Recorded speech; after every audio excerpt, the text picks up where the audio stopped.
biggest inspirations would be my dad.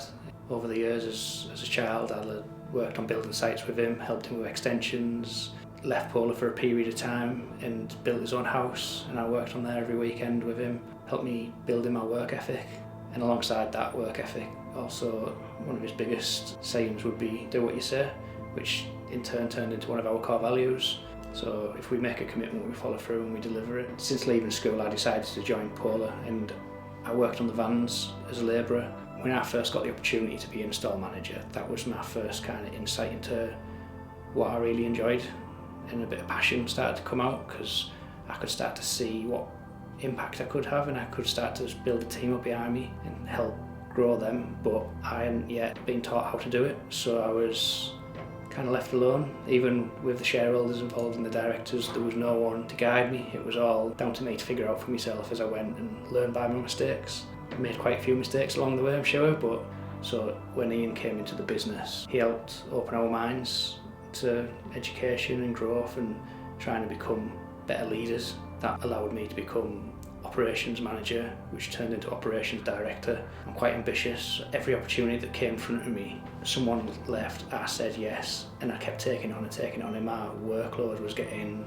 obscene really. I was doing 70, 80 hour weeks, some weeks, consistently for a few years.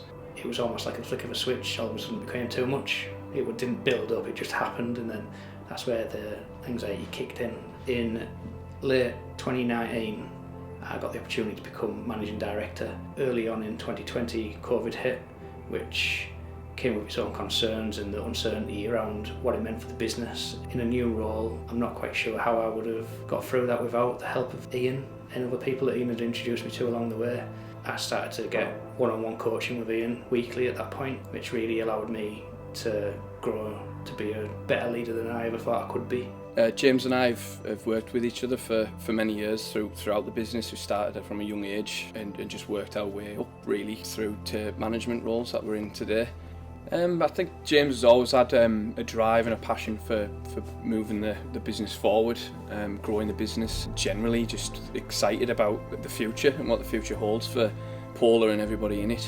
He's a lot more confident. James is a lot more confident in the role that he's doing. As MD, he's fairly new in that role. He just really got the passion for growing Polar as a business, and Ian's teachings as a coach have really allowed him to drive that in the right direction. It isn't until you bring people in like Ian and coaches that you don't realise what you don't know, and they start to help you fill the gaps in and help you become more of a leader rather than a manager.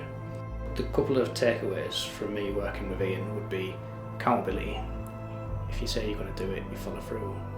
My vision for Polar would be that everyone enjoys getting up on a Monday morning as much as they do on a Saturday morning, and they love coming to work, and it's a place that they feel like they're working with their close friends and family. I really want to strengthen that culture because we've already got it. Hopefully we keep growing and we can touch as many lives as we can. As much as Ian's working with me, and I've seen a lot of growth with him myself, personally and in work, he works with the full senior team and other managers as well, and it's amazing sitting back to watch them on their journey and grow so quickly and what they're achieving for themselves as well.